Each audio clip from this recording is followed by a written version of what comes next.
Hello YouTube, welcome back to another video, welcome back to the channel. If you're new here, my name is Olivia and I'm an online coach, bikini and wellness posing coach and a bikini athlete, let's not forget that. And today, bit of a different video, not a full day of eating, not a day in the life. We are not going to be moving from this couch from the start to the finish of this video. I am joined by the one and only classic physique competitor, bodybuilder, and my boyfriend. Do you have anything else to add to that? John O'Connor. Or Yannick, if you know, you know. And we thought we'd bring you a little bit more of an informative video today. We are going to talk all things prep. All things prep as a couple.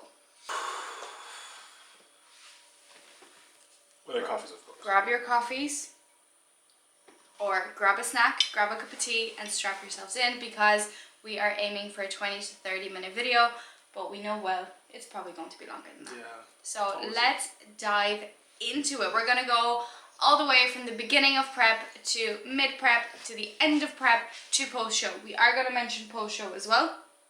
Yeah.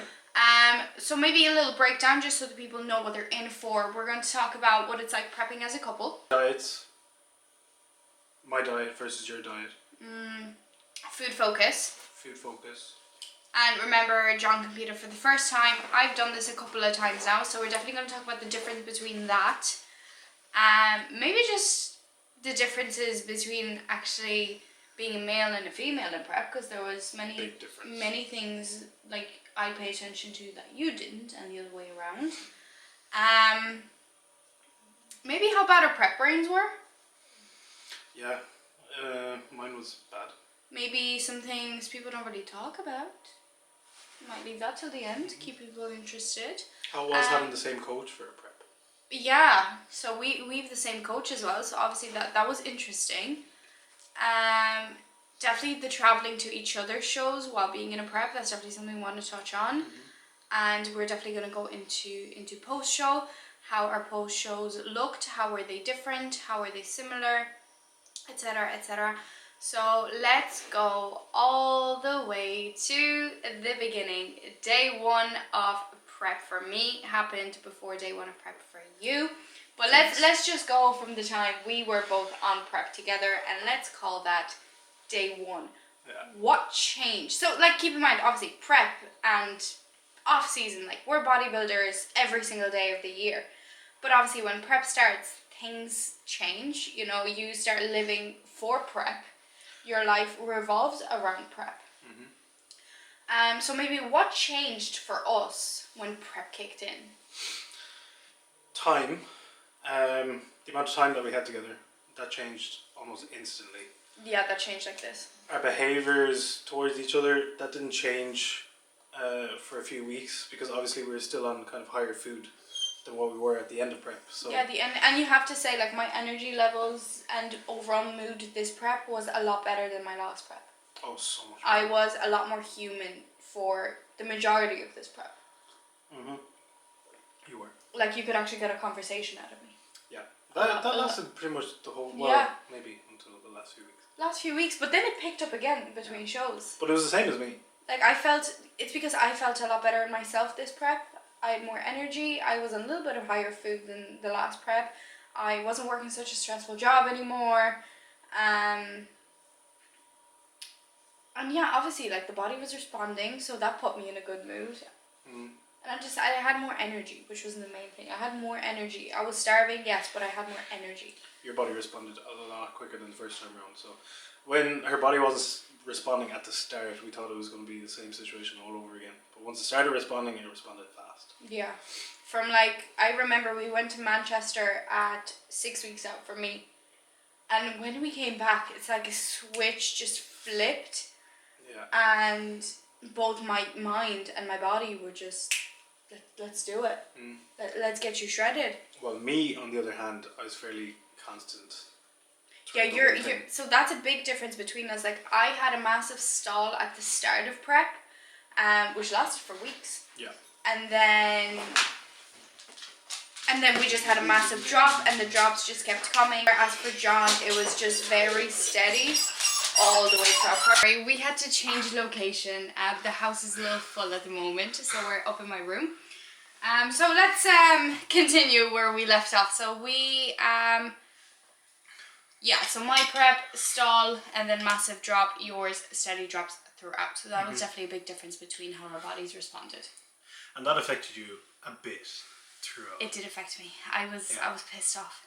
Yeah. I was actually pissed off. I was like, I am digging myself into the ground. Now keep in mind, my food was already very low at that stage. My food never went. My cardio was already over an hour. My body wasn't responding, and then there he was on like high food, like 20 minutes of cardio, and his body was just dropping. It did piss me off. Yeah, but it was the now same. I was happy for you that your body was responding. Don't get me wrong. I was happy for you that your body was responding, but I was mad that mine wasn't. Yeah, but like it was the same. It was the same as when I was doing the 8-week cut. My body was just responding so well. Yeah. I think the slowest was the last few kilos that I had to take off. But that's because your body got to a stage where it didn't want to be in. Yeah, exactly. But remember, if you get that lean, when you get to the level of staging, especially as a male, remember your body fat levels on stage are lower than mine. Yeah. So those last few kilos are going to be hard because your body doesn't want to be there. Yeah, but like my food still didn't go down that low. I was on an hour of cardio max. I got up to 90 minutes, but we started dropping cardio after that, remember? Yeah.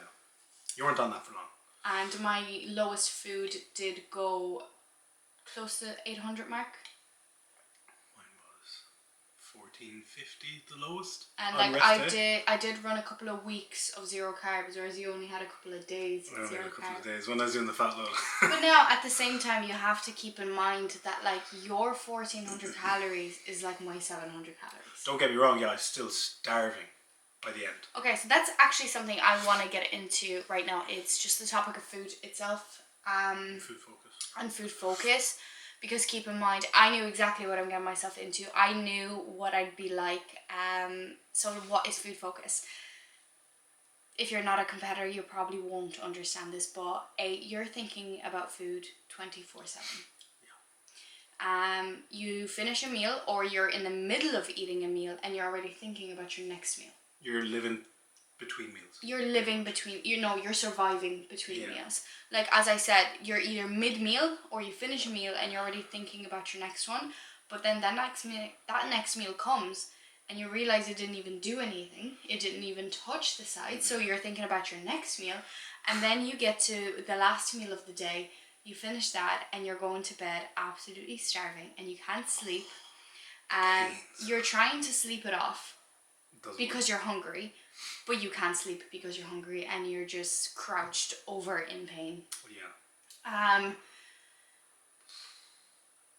Were you surprised with the level of your food focus? See, I didn't think I had bad food focus at all until you started pointing out kind of towards the end of prep how bad it was for me. And then I started realizing. He didn't realise. He actually did. And you don't in the moment. It's like my friend Adita, when I was up in the north, New Year's vlog, she told me a couple of things that like I still do. Obviously I'm still fresh post prep. It's only been 6 weeks. Yeah. But she pointed out things that I still do that are still kind of, preppy. And I didn't even realise. But like a big thing that we noticed, or I noticed about John, especially when we were at British finals, like you have to, and that's not just you, that's most of us. When you have free time, you need to be doing something that involves food. I was just prepping food non-stop. Yeah, you were prepping food non-stop. You finished prepping one thing and you were like, oh, I can prep this, so basically you constantly needed to be doing something with food. Whether it was eating a meal, or prepping your next meal, or prepping next day's meals, or prepping little bits to have ready for meals. It just had to involve doing something with food. For me, it was a little different. With me, because my food focus so high, because I was so hungry and I couldn't wait to eat my next meal, I had to keep myself busy outside of the kitchen. So, editing my vlogs, doing my client work. I had to be doing something, cleaning when I had the time. I got so used to it though, because I work from home 3 days a week, so I'm right beside the kitchen. So during my lunch breaks or whatever, I'd be prepping meals like fresh. So I got so used to that I didn't even realise like I was spending pretty much all my time in the kitchen during my lunchtime, and that's an hour. So Wow. yeah, and it only hit me once he kind of pointed it out, and then I started realising, yeah, my food focus is actually very high. That, and I kept thinking about what I was going to have on my plan once I finished. No, so that's actually not a terrible thing. Like, I remember in my first prep, the only thing I could think of, apart from my next meal, was all the food I'm going to eat post-show. Yeah. Whereas this year, and you had this instantly, rather than just thinking about food we're going to eat post-show. Yes, we did start planning things we're going to have post-show because we had dates and stuff planned, so we wanted to know what we're going in, but we started thinking of foods that we want on our meal plans in the off-season. Not bad food. So that's a good thing. It was actually like, chicken, rice. Me during prep, for a few of my carb ups, I got chicken, rice, nut butter, and honey. And you just knew you want to be eating this every single day. Yeah, it was amazing. It was so good. And then my breakfast meal, which I still have, it's my eggy bread and bagels, bacon medallions, and honey. Yeah. It's all the same colour. But yeah, but I imagine it tastes. It tastes. Not my thing. I like a savoury breakfast. You like a sweet breakfast. I should video my meals one of the days. We'll definitely do a couple's full day of eating one of the days. But she's gonna eat my meals. But like my food isn't still really off-seasoning. I'm still on prep foods. I'm on off-season food. I'm still on prep foods. Anyway, they know all about that from previous videos, and if you don't, make sure you do stay up to date. Watch back. Yeah. Actually, while we're here and we're in the middle of this video, what should they do? Like, comment, subscribe. Share with a friend. And head over to Instagram. Name on the screen. And I'll pop yours on the screen too so you can follow both of us. Back into it. I'm going to be famous. Food focus. Back to the food focus because this is the biggest thing everybody talks about. Food. You like food. Prep and food. 80% of prep is food. Actually, that's another thing that happened to me as well during prep. So I started a new job kind of in the depths of prep, and I was working in the office twice a week, working from home 3 days a week, and I found myself just staring at because we don't have, or it's a good bit of way to put the food into the fridge, so I just kept it beside my desk because it's stuff that didn't need to go into the fridge anyway. I just found myself looking at the kind of desk side locker as much as I could. During my work days, it was fucking horrible, and then I'd just be thinking about the next meal all the time. Actually, that's something I did, and I did a post show for a while as well. So I go to work. I physically leave the house every day at 6, and I come back home at 6 pretty much with the gym. So obviously, 3 of my meals during the day come with me. My first meal, my second meal, my pre-workout, because I go straight to the gym. So especially at my first break, I'd eat my breakfast and I'd still be absolutely starving. So I'd start dipping into meal number 2. Yeah, it depended on what I had. Because during prep you can't. But then I'd regret that because I'd be fucking starving after meal 2 because it wouldn't be a full meal. During prep you can't sub meals in, you can't macro track, you have to stick to your meal plan. Yes, and the way our coach works, there is no macro tracking. With Mike, you get a meal plan and you stick to it, which I do love in a way because I'm just so busy. I don't have time to be macro tracking. Like even now where I could, I do it about once a week where I maybe track a different meal in because I just do not have the time. I have to have my meals prepped for 3 days at a time. But what I ended up doing as well, like during work, so let's say I'd have my breakfast meal at work or just before I go into work, then in most of my meals I'd either have like pineapple or I might have berries. I'd have that on the side and I'd start dipping into that just to tie me over to the next meal. Yeah. That happens so often. Yeah, food focus. Is there anything else about food we'd like to add before we move on to the next topic? It's so good to be eating normally again.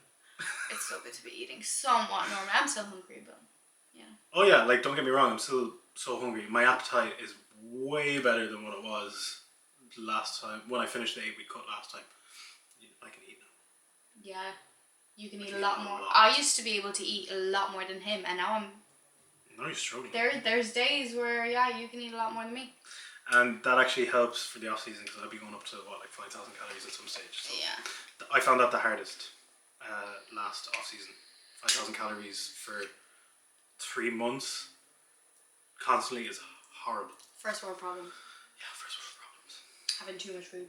Yeah, to deal with. God, you're never happy. Not enough food, too much food. I just need to find that balance.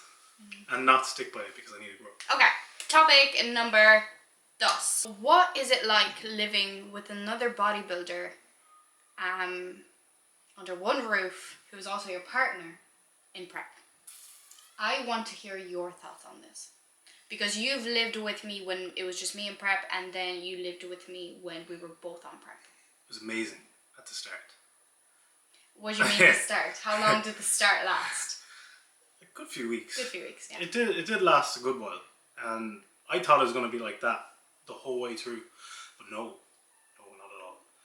When you're getting really, really hungry, you become very antsy. I got very, very antsy. You did. Yeah. So did you. So did I know, but I'm antsy even when I'm full. Yeah. I'm Eastern European. It's how I am. So she I snap like this. So that, like, because I'm very, very, like, mellow. You're very calm. I'm very calm. Like, all the time. Until this prep, I have never heard you raise your voice at me. Yeah. For the first time ever, he raised his voice at me. I actually didn't know what to do. But yeah, anyway, the first few weeks, like, we were very scared. Yeah. Because, like, we were just over a year together when we started prep, a year and a half, I'd say. In the grand scheme of things, it's not a long time. No. Over 2 years now. Over 2 years. And we were worried because I have lost many people in my life during prep because of prep, because of how I am in prep. You know, I'm just so focused on myself. I, as you said, become antsy. I start distancing myself because there's just things I don't want to do in prep, like go out, socialize, or I either don't want to, I don't want to be around food, or I just don't have the energy, or my prep protocols come first and there's just no time. I think that was the worst part. That's the worst part with you. When you kind of distance yourself, you don't talk whatsoever. Yeah, so, see, when I'm hungry, when I'm tired, and when I'm down, I go quiet. We could go days without talking. And that was the hardest part. Yeah. Yeah. But let me just kind of go back, because you're kind of talking the end of prep. Yeah. This wasn't all of prep. No. So for the first. I have to say, can I just say this, because I've been dying to say it now. Like we were scared. Yeah. That this is gonna break us. And that's what I said at the beginning of prep. I was like, if this doesn't break us, I don't think anything can. But for the majority of it, I found us prepping together easier than it was just me, because you just got it. Yeah. Like when I said no, I can't go for a coffee with you because I have cardio to do. You're like, yeah, that's fair, fine. Yeah. Because I was in the same boat. Like because he was in the exact same boat. Yeah. Like. Sorry, like, we love eating our meals together, but sometimes our meal timings just didn't align, and you'd have no problem with me eating by myself. And that started happening. And you'd still sit with me when I ate. But that started happening a lot more kind of towards the end, because she started having a lot more cardio than me. She was a lot busier. I had a lot less time, and you, even though you were in the depths of prep yourself, you helped me. Yeah. Like, even simple bits like cooking my chicken, cooking my mushrooms, going to the shop for me. That's another thing, though. Kind of coming to the end of prep, that changed. I became a lot less helpful. So like, usually now I'd help her with her meal prep all the time. And we get it done so quick. Because you just know what to do. I'm like, okay, you do the rice, you do the mushrooms, I do this, I do that. I don't have to say anything else. He knows exactly what to do. He even knows what Tupperware to put it in. But then it got to the stage where I just wasn't offering any help whatsoever, and I was unconsciously not offering my help. I don't know how to put that properly, but basically I didn't realise that I wasn't offering my help or anything like that, or I just wasn't really kind of there. I was a bit absent. You were absent. You just weren't here. No, coming to the end of prep. Your body was here, but your head wasn't. No, not at all. But I didn't realise whatsoever. And this kind of got the final few weeks, and that is something I did actually voice to my coach, because we do have the same coach. Yeah. And he did say it's completely normal. And we were very close to falling apart. Because he started just distancing himself. As I said, he was here in body but not in mind.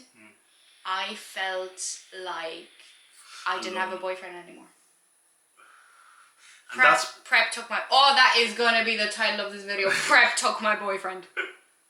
That was the hardest part of prep. That 100%... kind of our relationship being on the end of the string. And that was the thing, I was towards the end of my season now. I only had one show left, and you were only starting your shows. Yeah. And I started bottling everything up because I didn't want to ruin your first show for you by starting a fight. Yeah. So we It weren't fighting, but we weren't speaking at all. And that went on for a long time. That went on for a long time, and we were just about to leave for your first show. Not speaking to each other. But it came out, and... See, because I was going to wait till the end of prep. My friends were telling me to wait till the end of prep. My coach was telling me to wait till the end of prep, until my mom stepped in. She sat us down, and I screamed everything out. I cried, I screamed everything that was bothering me. And it helped. That was a turning point. That was a turning point. That was a turning point. That was honestly a turning point. No, we're still at each other in parts, but like different. Nothing compared. So my advice to our prep couples out there: fucking talk. No matter how hard it is, no matter how low your energy is, how pissed you are at your partner, just talk. Because remember, they're going through the exact same thing you are. And you know, prep, when you're in prep, like, you just feel like it's just you, and your problems are amplified because your emotions are amplified and heightened. You don't realise that I'm going through the exact same thing as you are. And that was hard. That was horrible. But we got through it. Oh, we did mention we've the same coach. Yes. So I've been with Mike 3 seasons now. This was your first proper season. Yeah. Your first competitive season with Mike. It's different for the two of us. Completely different. So since I'm male, I've got completely different protocol changes to her, and that can be hard. Seeing, I'm not gonna say it's more lenient, like the changes that happened to me, but in comparison to her, it seems that way. He was a lot stricter with me. Yeah, so like my cardio which kind of hurt me. My cardio would go up a lot less than what hers would go up. Like mine ended up at 60 minutes, but that's because my body was responding. Her body wasn't responding, but that did have an impact on kind of your mental. And I think the hardest thing about the differences in our protocols, in all of prep, I got 2 high days. He got to a point where he was having high days pretty much every single week, and I was sitting there with my chicken, peanut butter and lettuce watching you eat carbs all day. And it was always sets of 2 high days, so pretty much every weekend for the last few weekends I was getting high days. Yeah. And that did kind of take toll on you, especially when we were in Milan for one of the shows. Was that my first 2 high days? Or it might have been my second 2 high days. But like when you're in a different country and I'm eating kind of the foods that I want, i.e. like it was still on meal plan, but like there was a lot more carbs. It kind of takes a toll, especially when she's just preparing for a show. Yeah. Especially if it's like international shows. We travel a couple of days earlier just to allow for the inflammation. So obviously we run 0 carbs. Yeah, travel is the hardest. Do you know what? Let's just so leaving Mike where he is. Our changes were very different. He was a lot more strict with me than he was with you. But he obviously had his reasons for that. And it worked out. And he was a lot stricter with me post show as well, just because he knows me. He knows my track record, as he said. He knows the struggles I've had, and he had to be strict with me. No matter how pissed off I was in the moment, I knew he's doing the right thing. And he was doing the right thing, because look at me now. I am currently 6 weeks post-prep, about 8 weeks post-show. And I am 9 kilos lighter than I was last year. I haven't binged. My adherence wasn't in question at any stage. I killed my reverse. But we'll get to post-show in a second. Another thing we definitely want to talk about is the travel. So we travelled a lot to this prep. Wow. We travelled. You think going away for one night and having to bring all your meals is hard? Try travelling to your partner's shows while in prep. And now I am the lucky one here. I only had to do it once. He had to do it a couple more times. So keep in mind, we're going away for a few nights.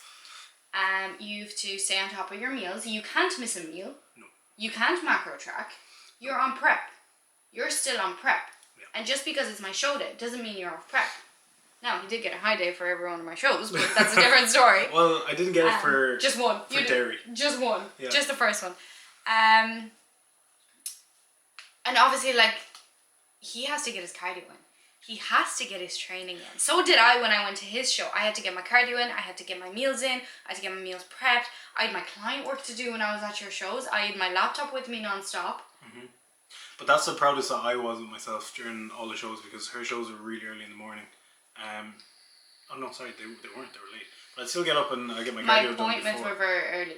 Yeah, her appointments were very early. So I had to be ready, because like I'd be carrying her bags and stuff like that. So getting up and doing cardio in the morning, you kind of have to do like. So before even going to the countries, we'd have to look up areas that we can actually do our cardio. It wasn't always in the hotel or close to the Airbnb. So you have to kind of schedule everything before you go out. That was hard. It was hard. I found it difficult. I remember when I went to your show, I think I left the Airbnb at 5 a.m. in the morning to go to Pure Gym to do cardio. Yeah. Then I came back, I had all my client check-ins to do.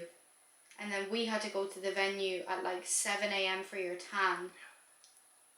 I was prepping your meals the night before, so you wouldn't get any water splashes on his tan. Like, did I step up as a stage girlfriend? She's the best stage girlfriend. It's something I've never done before. He was the best stage boyfriend, but I've never been a stage mom. I've never been a stage girlfriend. No. Did I step up? Even when I was in prep? Okay, good. She did everything for me. Good to know. But at the same time, do you know what? I found it so refreshing that the attention was taken away from me, because Mike didn't give a shit about me on your show days, and I loved it. You had a good time together, because they were together for two of the shows, i.e. one of the shows that she did. But for the first show, like, they were just in the crowd chilling, and I was the one that was being... It was fun. I loved that. I loved it. It was something different, something I've never done, because I was always the one on stage the last 3 years. So it was very nice. And it's so funny, because like, she's done a lot of shows, but she hasn't been in the crowd for many shows at all. No. And I've never been to a show to support someone so close to me. Yeah. Okay. Next. I warned John what post-show could be like. And you've seen me post-show last year. You knew how difficult that time was for me. I was dreading. To be honest, I was dreading prep in general after seeing her first. Okay, not dreading. You were nervous. I was nervous. Yeah. Because if you were dreading prep, you wouldn't have done it. True. You were dying to be on prep. Yeah, no, I really wanted Towards the end of the off-season, he was dying to be on prep. Yeah. It's because I was so fucking fat. And you were ready to get out there, like. Yeah. But obviously I warned him. So let's talk a bit about what post-show really is. Obviously it is covered in my previous videos, so I'm not going to dive too much into it. But in summary, post-show can be a lot harder than prep itself for a lot of competitors. Your food focus is even higher. Remember, like, that date that you're working towards is gone. Chasing low numbers on the scale is gone. You technically can eat whatever you want, but you can't, because your body is so sensitive and it will just cling on to everything. Absorb it. So post-show, you actually have to be more strict with yourself sometimes than you are in prep. So that is something I warned John about. Like, for me, every single year, like, I'm always hungry. I am never full, and this is where the discipline needs to kick in, where I need to stay on track, because I know it's going to settle in a few weeks. And that is something I've really stuck by this year. But we were in the same boat. Like, we were post-show together, we were in prep together, we were post-show together. But it wasn't exactly what we expected at all. My post-show was a lot harder than yours. Surprise! Yeah, I didn't have a problem with post-show at all. I was so surprised. Like, in the first week, you were eating your meals and you were feeling satisfied. Yeah, like, don't get me wrong, I was hungry, because obviously... Food still wasn't high. Yeah, my body was so deprived for so long that, like, no matter what I put into it, I was still going to be hungry. But at the same time, I didn't really care. Food focus kind of went away, and then, yeah, I wasn't really struggling between meals at all. I just kind of forgot about it. Where I still am, to be honest. I'm still living meal to meal. Yeah. It is easier. It is a lot easier than it was the first, like, 4 weeks. but I still haven't had that moment where I eat a meal and I'm like, I'm full. Let's not count off plans into this. Yeah, I was just about to touch on that. So, food focus out the window. But when it came to off plans, I would overeat. I ate a lot from my off plans. And I ended up gaining a lot of weight. So, at the same time, like... To put it into perspective, I am dealing with some gut issues right now, so I'm very inflamed and bloated. So with those issues, I'm about 7 kilos up. So let's say 6 if the inflammation goes down, my stomach decides to settle. I am sick as well, I don't know if you can hear. So let's say 6 to 7 kilos in... Now, I say I'm 6 weeks post-prep, but I'm about 8 weeks post-show because we actually started reversing into the last show and into the photo shoot because we ended our preps on a photo shoot.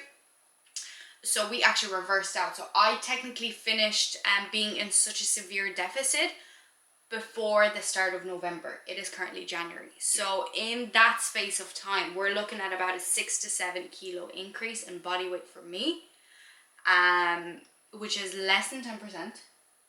Less than 10% is probably about 6-7%. Whereas you put on 15 kilos. Yeah, but like there's no problem with my weight increase from my coach's perspective. He wanted me to be kind of around the 85 mark when we started off-season. 85, 86. And keep in mind, both of us are just about to officially start our surpluses, our off-seasons. Like, we were, up until this weekend, we're still waiting for our feedback today.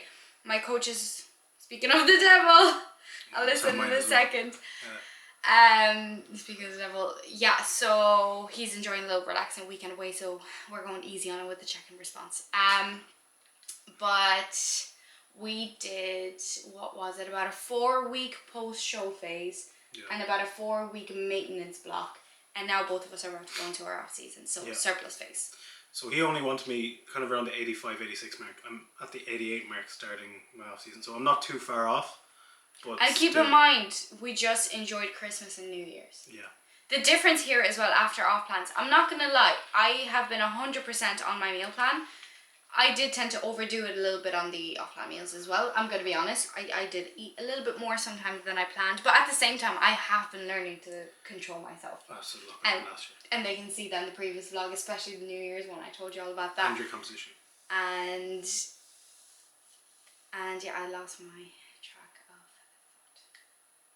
thought. So yeah, I would tend to overdo it sometimes on the off plans, and my weight would spike, but it would come back down. Whereas your body, you'd spike and you'd stay there. I'd stay there, yeah. So it kept fucking spiking every time I'd have an off plan, and then it would it would just, whereas mine would drop back down to pretty much what it was before I had the off plan. Maybe 200, 300, 400 grams heavier. So this is kind of the reason why you put on more weight than me. Yeah. Because my body would just come back down. Yours wasn't. Like, it's a pain in the ass, and I was concerned about it, but my coach was just like, nope. He's definitely been amazing at putting our heads at ease post-show. Yeah, because that's another thing as well, like, I couldn't wait to start growing again, because I just can't wait to compete again, although I know it's going to be so far down the line. But at the same time, seeing those increases on the scales, I was just like, fuck, that's not good. But every single time he looked at my check-ins, he was like, no, it's no problem whatsoever. See, you're a little bit more detached from this than I am. Oh yeah, like, I didn't mind saying goodbye to all the lines, which I have none anymore. I've got a nice belly. Whereas I like being lean. Yeah. You know I like being lean. I loved being lean, but I don't care about not being lean because I just want to grow. See, I'm still in between. Like, I know I need to grow and I want to grow, but at the same time, I like myself lean. But it's different between you and me because you have, obviously, like, you have growth, but I have a ridiculous amount of growth to do. Because I have, for my weight cap, I have another 10 kilos from my stage weight. 12 kilos from my stage weight. Whereas you don't need, obviously, 12 kilos. You only need maybe a few kilos more, and then you're there. 3 would be a good spot for me. Yeah, so it's about 3 different. kilos of added muscle for my next season, I'd be happy with. Yeah. Like, for me, it's all through the glutes and hams. See, that's why we're putting a 2-year window for me. Obviously, not to gain the 10 kilos. It's impossible. Like, I can't gain the 10 kilos in 2 years. But we're just going to see where I'm at. If I'm happy with how I'm looking, and if I feel like I'll be competitive, then I'll prep. If I want more size again before I compete again, then we'll take even more time. See, after each of the massing blocks, so my first massing block is 20 weeks, yours like 24?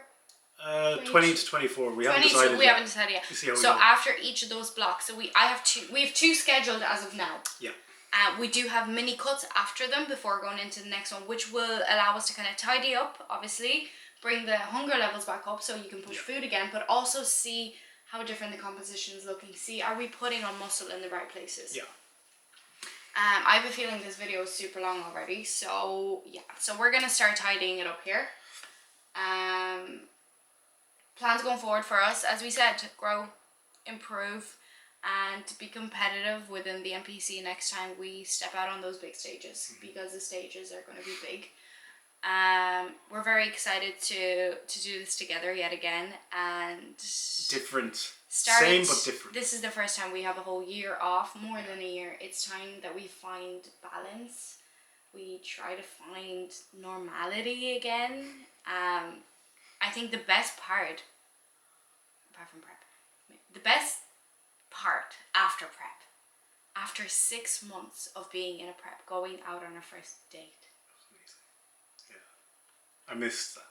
And babe, that's a normal thing people do, would you believe? Go on dates. I didn't even know what a date was. I And I felt like a kid at Christmas. Both of us. Both of us felt like kids at Christmas. It was the best gift we could have gotten. Yeah. Going on a date. And another one. Now, we're still not 100% ourselves, being 6 weeks post prep. No, definitely not. Um, I'm getting there. We're getting there. We're still a little tired. Moods are still up and down. Yeah. Yeah, we're still not fully ourselves. But that could also be because of all the stress we actually have going on in our personal lives right now with moving houses and things like that. There's a lot of moving parts over the next few weeks. And that's actually all covered in the previous vlog where I kind of tell you about everything that's been going on and how our lives are pretty much turning upside down right now. So that's probably playing a big factor. It is. Because stress ruins a lot for me. You know, I get IBS flare-ups and then I get hungrier, but I'm in pain and blah blah blah. Yeah. So. Put you for shoulder. So yeah, prepping as a couple. Do you recommend? No. No. Would you do it again with me? Yes. Yeah. At some stage, yeah. Yeah, but we do need a few months. We do need the 18 months to recover from this. We do, yeah. Build back It up. was hard, but at the same time, I think I found it easier when it was both of us and not just me. Because in my last prep, I always felt bad having to say no to things. Yeah. But I understand that. Well, I understood back then as well. I did. You have to admit I did. You did, but you don't fully understand until you experience it yourself. And I think next time around I'll be a bit more conscious about the My latter feelings? the latter half of My of feelings. Prep. Yeah. Remembering. But you and me as well. I know, but remembering I am your girlfriend. Mm-hmm. I'm not your housemate. I'm your girlfriend. I'm your partner for life. One day. Not until I get a ring. What? Go into the comments. So sad. Tell them what to do. And just to finish it off, we'll each give one thing here. What is, or what was, the hardest part of prepping together? Have a good think about it. The hardest part for me was the points where we weren't speaking together, or we weren't speaking to each other. That was the hardest part. Because I'm the type of person, if she's not speaking to me, then I get so vexed. You know that. Mm. So when she's not speaking to me and I'm not speaking to her, which like it was both ways, that was the hardest part. And like we were close to breaking up. Yeah. That's easily the hardest. Okay, so I'm gonna leave this point with you. I'm gonna give a different one, just so we have a bit of variety here. But obviously that was the toughest. I think another hardest thing of being in prep together. Okay, apart from having lack of time to do things, having not enough time for each other because we didn't. I think it was, and we're talking depth of prep here, is seeing the other half struggle, be hungry, be tired, be literally a wreck of themselves, and you know there is nothing you can do to help them. There isn't. You literally just, you can say a few things to try and make them feel better, but nothing changes the situation whatsoever. So that's And especially being competitive myself, because I knew exactly how you were feeling and I knew exactly how hard it is on you, but there was nothing I would do. But this is where you need to remember, like, nobody is forcing you to do this. Yeah, you do for love of it. Yeah, we love what we do, and this season for you proved that you do love bodybuilding and you do love being a competitor. Out of all of that, all of the difficultness of prep, I can't wait to do it again. Yeah. Not obviously for those reasons, but it was but like see, once you finish it. Next time we do it, I feel like it will be a lot more prepared. 100%. Like, I know what I'm getting myself into this time around, and I'll be a lot more conscious. And you'll be even more conscious again because you'll be more experienced. So it'll be completely different. And like, we'll know what to look out for, and we'll know what to not let happen again. Yeah, but like we'll be a lot more stable as well. See, the thing is, we're about to move out. It'll just be us. Whereas this year, it wasn't just us in the house. We had to be conscious of the people we're living with. We didn't want to be a burden on them, because in prep, let's face it, you sometimes do feel like an inconvenience to other people. Yeah. Actually, that ties into another really hard point that kind of ties in with everything else. So we don't have enough time for each other during prep. But like, we kind of understand that, like, prep kind of takes over, but having time for your family, that goes out the window when you're in the depths of prep, and that's so fucking hard. I actually talked about that in one of the post-show vlogs. We just had a lot going on, and obviously you know, for the first few weeks post-show, I like to be very strict with myself. I don't really go out for meals. Obviously, yes, I enjoy a meal post-show, and then I hop straight back onto plan, and I don't have off plans for like 3 weeks at least, so my body can get used to the food I'm eating and let me build my own calories up. My father invited us to dinner, and I had to say, you're going to have to wait till February. Yeah, that is difficult. It broke my heart. Because he was away for Christmas, so obviously he wanted to see us before Christmas, but all we could do was go for a coffee with him. And that's not the same. It broke my heart. So I promised him the moment things calm down, I, the daughter, I am taking him out for dinner. I'm paying for it, or I'm cooking it, whatever, and I'm treating him, because our families this year have been incredible. Yeah. They were so supportive. Yeah, yeah, especially my mom and her partner, because they live with us. Like, they were incredible. It's actually really funny. It was my dad's 60th during prep, and they went out for dinner, or we all went out for dinner, and I brought my Tupperware to the restaurant, so that was a new experience. But they're actually really nice. They heated it up and everything. They plated it for me, so it's fine. But it was weird. It is weird. Yeah. You get used to it. I have no shame now. I'll whip out my Tupperware anywhere. Until we get asked to leave. That happened more. Let's not even. Okay, we're gonna leave it here. I hope you enjoyed this video. If you have any more questions for us, we'd be happy to do another video, because this barely touches this is the tip of the iceberg. There is so much more we could have gone into, but I know nobody's gonna watch past this mark. If you're still here, if you are still here, go into the comments and give me an emoji.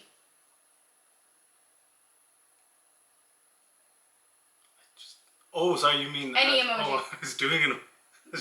Any emoji. Bicep? That one, yeah. Okay, if you're still here and you've enjoyed the video, go into the comments and give us a bicep emoji. And if you have any more questions for us, just pop them in the comments, or head over to our Instagrams. Our DMs are always open. Now, I've got more client work to do, so I got to relax. Because who am I now? I'm a photo shoot prep coach. She's a photo shoot. I have my first photo shoot prep client, so I have a bit of work to get done. Massive milestone. The first week of January. Yeah. I hit a milestone that I planned for this year. So it's worth the stress. It's worth the stress. It's worth the grind. It's worth the 4 a.m. starts, because I finally get to do what I love. I just can't wait to be able to do this full time. Because that is the hardest part of prep for me, having to work a full-time job. On top of everything else I do. 3 jobs. Yeah. But it's worth it. It's worth it. Okay, we're going to leave it here.